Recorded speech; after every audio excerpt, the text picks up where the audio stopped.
Hà Nội khiến vlogger Thái phát hiện thế giới đang xem thường Việt Nam một cách vô lý.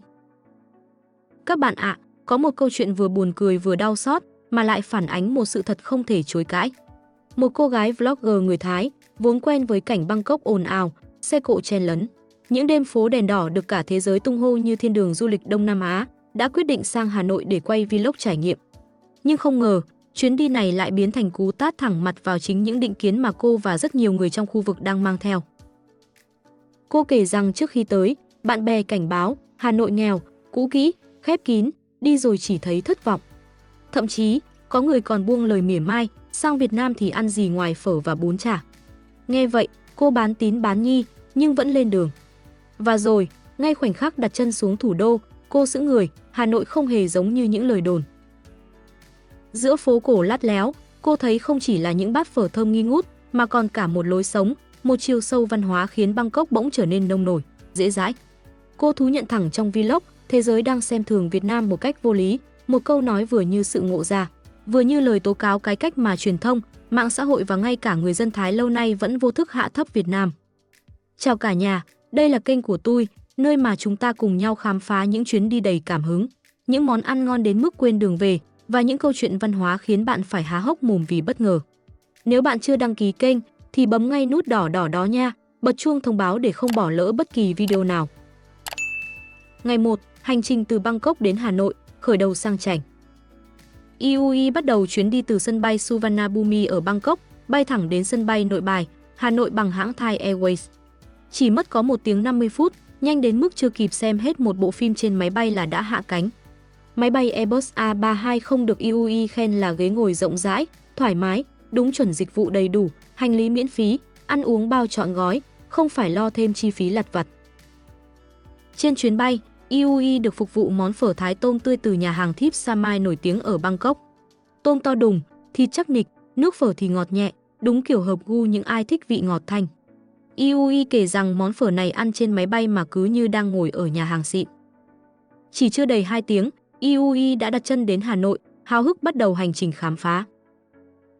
Check-in khách sạn 5 sao, Dusit Le Palais Tự Hoa Hà Nội. Vừa đến Nội Bài, IUI di chuyển thẳng vào trung tâm Hà Nội để check-in tại khách sạn Dusit Le Palais Tự Hoa Hà Nội, một khách sạn 5 sao mới toanh do thương hiệu Thái Lan vận hành. Nghe cái tên thôi là đã thấy sang chảnh, đúng không cả nhà? Khách sạn nằm ngay gần Hồ Hoàn Kiếm, vị trí vàng để đi khắp các điểm hot ở Hà Nội. IUI ở phòng Superior, giá khởi điểm khoảng 2,1 triệu đồng một đêm, đã bao gồm buffet sáng. Với một khách sạn 5 sao, giá này đúng là hời, tôi nghe mà chỉ muốn để dành tiền đi ở thử một lần cho biết. Phòng ốc thì phải nói là đẹp lung linh, đúng chuẩn đỉnh cao của sự xa xỉ. Nội thất lấy cảm hứng từ công chúa Tự Hoa, một nhân vật lịch sử nổi tiếng với nghề dệt lụa và khắc gỗ ở Hà Nội. Tông màu kem ấm áp kết hợp với gỗ tối màu, tạo cảm giác vừa sang trọng vừa gần gũi. Giường thì siêu to, IUI bảo lớn hơn cả 6 feet, nằm lăn qua lăn lại thoải mái, còn được tặng 4 cái gối để tha hồ chọn kiểu ngủ yêu thích. TV trong phòng to đùng, tích hợp Netflix và YouTube, chỉ cần đăng nhập là có thể coi phim cả ngày. Tủ quần áo thì rộng rãi như một căn phòng nhỏ, có cả áo choàng tắm riêng cho nam và nữ, chi tiết nhỏ mà tinh tế ghê. Nhưng điểm nhấn chính là phòng tắm. IUI ví phòng tắm như lãnh cung của công chúa, toàn đá marble sáng bóng, bồn rửa đôi, vòi sen có nhiều chế độ phun nước, từ nhẹ nhàng như mưa phùn đến mạnh mẽ như thác đổ. IUI còn khoe cái vòi sen có cả ghế ngồi, kiểu như tắm mà chill như đi spa. Tôi nghe mà chỉ muốn check-in ngay để tận hưởng cảm giác công chúa này. Vì đến Hà Nội muộn, IUI quyết định nghỉ ngơi để lấy sức cho ngày hôm sau. Ngày 2, chua chiên cổ kính, phở ngon quên sầu và làm gốm đậm chất Việt. Sáng ngày thứ 2, IUI dậy sớm để đánh chén bữa sáng buffet tại nhà hàng Soi trong khách sạn. Cả nhà ơi, buffet ở đây đúng là thiên đường ẩm thực. Có đủ món từ Việt Nam, Thái Lan đến phương Tây, kiểu như một bữa tiệc quốc tế thu nhỏ. IUI kể có phở Hà Nội với sợi bún giống vận hành, topping gà và chả lụa, nước dùng thì thơm lừng, đậm đà. Rồi món Thái như cà ri xanh gà, cơm chiên tôm, cay cay đúng gu. Có cả món Hàn Quốc kiểu thịt lợn xào sốt đỏ, bánh mì Việt Nam kẹp đủ thứ nhân, xúc xích chất lượng cao và một góc bánh ngọt làm IUI mê mẩn. Nhà hàng Soi được trang trí siêu nghệ thuật, tranh vẽ khắp nơi, từ tường đến trần, nhìn mà muốn chụp ảnh sống ảo liên tục. IUI khuyên cả nhà đừng ngủ nướng, xuống ăn sáng sớm để thưởng thức hết các món ngon, đặc biệt là khu vực bánh ngọt, vì ngon đến mức không thể bỏ lỡ. Cả nhà có thấy hấp dẫn không? Một bữa sáng 5 sao thế này, ai mà không mê. No nê xong, IUI bắt đầu hành trình khám phá các ngôi chùa nổi tiếng ở Hà Nội. Cả nhà có thấy Hà Nội là thành phố của những ngôi chùa không? Đi đâu cũng thấy lịch sử, văn hóa ngập tràn, khiến IUI phải ngỡ ngàng trước chiều sâu của thủ đô. Cô nàng bảo ở Bangkok, chùa chiền tuy cũng đẹp, nhưng thường đông đúc, ồn ào, còn ở Hà Nội, mỗi ngôi chùa đều mang một câu chuyện riêng, vừa thiêng liêng vừa bình yên. Văn miếu Kim Liên điểm đến đầu tiên là Văn miếu Kim Liên, một ngôi chùa cổ 500 năm tuổi, gắn liền với công chúa Tự Hoa, người đã phát triển nghề dệt lụa ở khu vực này. Chùa này được xếp vào top 10 công trình kiến trúc cổ đẹp nhất Việt Nam và IUI phát hiện ra cổng chùa giống y hệt đầu giường trong khách sạn, đúng là có duyên ghê. Bên trong chùa, IUI thấy người ta cúng bánh quy và hoa sen vàng, bên ngoài còn có một bể sen siêu to, đẹp mê hồn. IUI nhắc cả nhà nếu đi chùa thì nhớ mặc đồ lịch sự, quần sót là bị cấm cửa ngay nha. Tôi thấy chùa này đúng chuẩn vừa cổ kính vừa thiêng liêng, ai đi Hà Nội nhớ ghé để cảm nhận không khí này. Chùa Trấn Quốc tiếp theo là chùa Trấn Quốc, ngôi chùa cổ nhất Hà Nội với 1.500 năm tuổi, nằm ngay cạnh Hồ Hoàn Kiếm. Kiến trúc ở đây pha trộn giữa Việt Nam và Trung Quốc, nhìn là thấy vibe cổ xưa liền.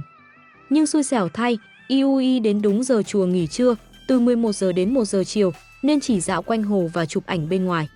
Quanh khu vực này có nhiều hàng quán bán nước, đồ ăn và cả cá phóng sinh, đông vui như hội. IUI bảo không khí ở đây bình yên, khác hẳn sự ồn ào của Bangkok. Tôi nghe mà chỉ muốn đến ngay để ngắm Hồ Hoàn Kiếm và chụp ảnh với chùa Trấn Quốc. Cả nhà đi nhớ canh giờ, đừng để bị hụt như IUI nha. Chùa Quán Sứ, chùa cuối cùng trong ngày là chùa Quán Sứ, hơn 1.000 năm tuổi, nổi tiếng vì lưu giữ nhiều hiện vật quý và nghệ thuật bí ẩn. Điều thú vị là người ta cúng cả bia và bánh quy, xếp thành tháp cao ngất, nhìn mà muốn chụp ảnh ngay. IUI bảo bên trong chùa siêu đẹp, có nhiều tượng Phật cổ kính, cảm giác rất thiêng. Cô nàng còn kể rằng ở Bangkok, hiếm có ngôi chùa nào mang lại cảm giác huyền bí và bình yên như thế này.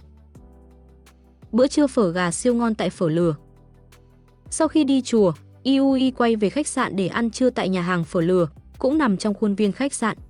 Món chính là phở gà, phục vụ kiểu truyền thống, bún tươi, rau sống, chanh, ớt và không thể thiếu bánh quẩy giòn rụm. IUI khen nước dùng đậm đà, không cần nêm thêm gia vị, bánh quẩy thì giòn tan, ăn là ghiền. Cô nàng bảo ở Thái Lan, phở thường bị Tây hóa, thêm nhiều đường và gia vị nặng, còn phở Hà Nội thì giữ được cái hồn Việt, tinh tế mà sâu sắc. Buổi chiều, IUI di chuyển khoảng 40 phút từ trung tâm Hà Nội để đến làng gốm Bát Tràng, một điểm đến siêu hot cho các tín đồ yêu nghệ thuật. Giá vé vào làng là 60.000 đồng, quá hời cho một trải nghiệm văn hóa đỉnh cao. IUI được tự tay làm gốm, từ một cục đất sét nhỏ xíu mà hô biến thành một cái cốc xinh xắn. Sau khi nung ngay tại chỗ, IUI mang luôn cốc về nhà, không cần chờ 2 đến 3 tháng như ở Nhật Bản. Cô nàng còn khoe rằng ở Thái Lan, hiếm có nơi nào cho phép tự làm gốm mà mang về ngay thế này. Ngoài ra, làng Bát Tràng còn có khu trưng bày gốm sứ với đủ loại từ bình hoa, bát đĩa đến đèn gốm siêu đẹp. IUI phát hiện mấy món gốm tráng men giống kim loại, nhìn mà tưởng nhôm hay sắt, chất lử luôn. Có cả góc chụp ảnh sống ảo, thu hút bao bạn trẻ đến check-in. IUI bảo làng Bát Tràng không chỉ là nơi làm gốm, mà còn là một bảo tàng sống động về văn hóa Việt Nam, khiến cô nàng phải thốt lên, sao Việt Nam lại có những nơi thế này mà mình chưa từng nghe nói. Kết thúc ngày thứ hai, IUI quay về nhà hàng Soi để ăn tối. Lần này là các món Thái và Việt Nam, giá cả siêu hợp lý so với một khách sạn 5 sao. IUI bảo ăn ở đây cứ như ăn ở nhà hàng trong trung tâm thương mại, ngon mà không đau ví. Cô nàng còn kể rằng ở Bangkok, muốn ăn ngon thế này thường phải trả giá gấp đôi. Tôi nghe mà chỉ muốn đặt vé đi Hà Nội ngay để thử hết các món này. Cả nhà, ngày thứ hai của IUI có làm bạn thấy Hà Nội đỉnh không? Ngày 3, cà phê trứng, trên street và càn quét phố cổ. Ngày thứ 3 bắt đầu bằng bữa sáng buffet tại nhà hàng Soi, vẫn ngon như ngày hôm trước. IUI bảo thực đơn đa dạng, từ phở, bánh mì đến bánh ngọt, ăn no căng bụng mà vẫn muốn thử thêm. Cô nàng khen rằng buffet ở đây không chỉ ngon mà còn được trình bày đẹp mắt, đúng chuẩn 5 sao. Tôi nghe mà chỉ muốn đến Hà Nội để ăn sáng kiểu này mỗi ngày. Cả nhà, đi Hà Nội nhớ đừng bỏ qua buffet sáng ở khách sạn 5 sao nha, ngon mà sang. Buổi sáng, IUI thử sức với vẽ tranh lụa, một nghề thủ công truyền thống của Việt Nam. IUI chọn một mẫu tranh công chúa Tự Hoa, phác thảo bằng bút chì rồi tô màu theo hướng dẫn.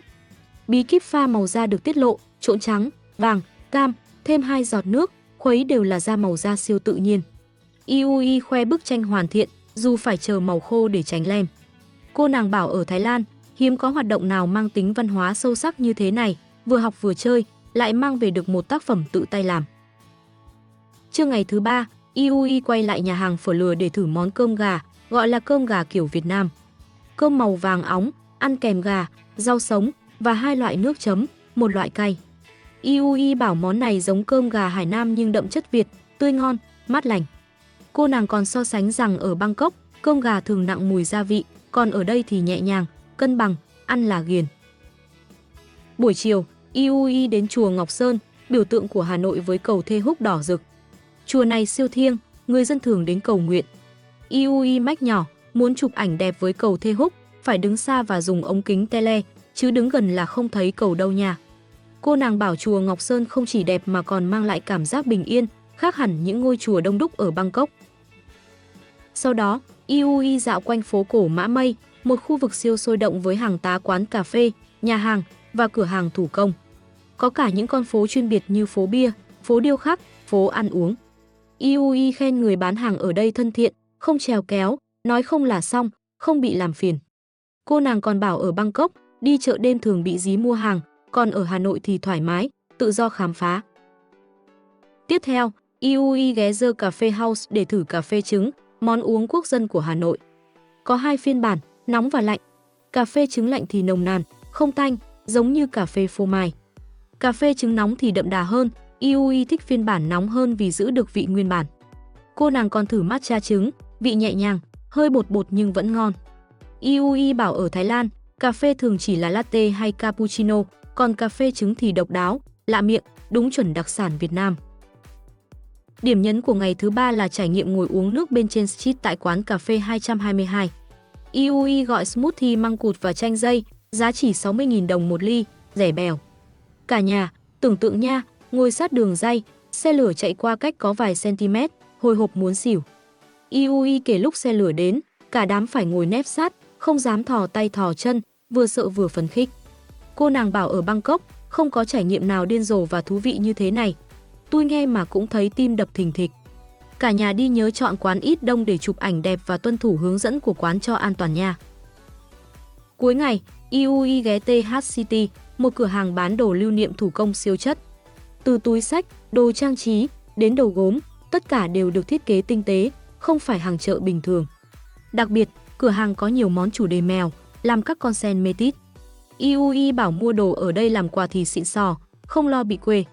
Cô nàng còn so sánh rằng ở Thái Lan, đồ lưu niệm thường na ná nhau, còn ở Hà Nội thì độc đáo, mang đậm dấu ấn văn hóa. Bữa tối được IUI thưởng thức tại A Ban Mặn, một nhà hàng đạt giải Michelin Guide 2 năm liền. Món ăn Việt Nam được trình bày đẹp mắt, hương vị chuẩn chỉnh, không gian thì dợp bóng cây, mát mẻ. IUI khen đây là cách hoàn hảo để khép lại ngày thứ 3. Cô nàng bảo ở Bangkok, muốn ăn ngon thế này thường phải vào nhà hàng sang trọng, còn ở Hà Nội, đồ ăn ngon mà giá cả bình dân hơn nhiều. Ngày 4, bún chả Obama và tạm biệt Hà Nội. Ngày cuối cùng, IUI ghé bún chả Hàng Mạnh, nhà hàng nổi tiếng vì cựu Tổng thống Obama từng ăn ở đây. Cả nhà, nghe tên bún chả Obama là đã thấy hot rồi.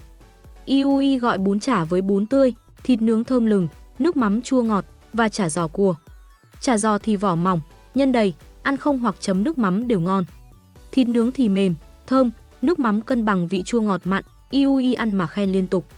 Cô nàng bảo ở Thái Lan, món ăn đường phố thường nặng dầu mỡ, còn bún chả Hà Nội thì nhẹ nhàng, tinh tế, đúng chuẩn ẩm thực Việt.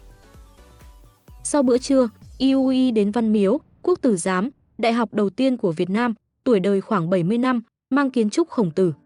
Nơi này không chỉ là di tích lịch sử mà còn là chỗ cầu nguyện cho học hành thi cử. Có 24 điểm tham quan, bản đồ hướng dẫn bằng tiếng Anh và cổng không cửa tượng trưng cho tri thức vô hạn. IUI khen nơi này râm mát, rộng rãi, rất hợp cho ai yêu lịch sử. Giá vé 70.000 đồng, quá rẻ cho một trải nghiệm văn hóa. Cô nàng còn bảo ở Bangkok, hiếm có nơi nào vừa đẹp vừa mang ý nghĩa lịch sử sâu sắc như thế này. Tiếp theo, IUI ghé Hoàng thành Thăng Long, di sản thế giới UNESCO, từng là cung điện cổ của Việt Nam. Giá vé 100.000 đồng. IUI đi đúng dịp quân đội Việt Nam tổ chức thi đấu bóng chuyền, nên không khí sôi động như hội. Cung điện có các cổng lớn, tường thành bằng gạch và khu vực đang cải tạo. Yui chỉ đi được một phần vì khu vực quá rộng, nhưng vẫn ấn tượng với kiến trúc cổ kính. Cô nàng bảo ở Thái Lan, cung điện thường được thương mại hóa quá mức, còn Hoàng thành Thăng Long vẫn giữ được vẻ nguyên bản, đầy tự hào. Trước khi rời Hà Nội, Yui ghé tiệm cà phê để uống cappuccino lạnh. Quán có cả chỗ ngồi ngoài trời và trong phòng máy lạnh, đậm chất Hà Nội. Yui bảo ngồi ngoài trời để cảm nhận vibe thành phố là thích nhất. Cô nàng còn khen nhân viên quán thân thiện, phục vụ nhanh, khác hẳn một số quán ở Bangkok hay cáu kỉnh khi đông khách. Các bạn thân mến, 4 ngày ở Hà Nội khép lại, Yui không chỉ mang về vali quà, mà còn mang theo một vết nứt trong niềm tin mà cô từng chắc như đinh đóng cột, Việt Nam là kẻ đi sau, kém phát triển, không đáng để so sánh với Thái Lan. Nhưng Hà Nội đã đập nát niềm tin đó, từng tiếng giao trong phố cổ, từng chén cà phê trứng bốc khói, từng lần ngồi nép mình khi đoàn tàu lướt qua trên street đều như những nhát búa bổ xuống. Cái gọi là nghèo nàn, lạc hậu hóa ra lại chính là chiều sâu, bản sắc, sự thật, còn những lời chê bai bấy lâu nay chỉ là thứ bong bóng được thổi phồng bởi định kiến và cái nhìn phiến diện. Yui thú nhận, Bangkok đẹp đấy, nhưng đôi khi trống rỗng. Hà Nội không hoàn hảo, nhưng thật. Và cái thật ấy khiến cô vừa yêu, vừa sợ, vừa xấu hổ cho sự hời hợt của chính mình trước đây. Câu chuyện của Yui không chỉ là trải nghiệm du lịch. Nó là một cú tát tỉnh người cho bất cứ ai từng xem thường Việt Nam hay từng nghĩ rằng sự văn minh chỉ đo bằng ánh đèn rực rỡ và những trung tâm thương mại bóng loáng.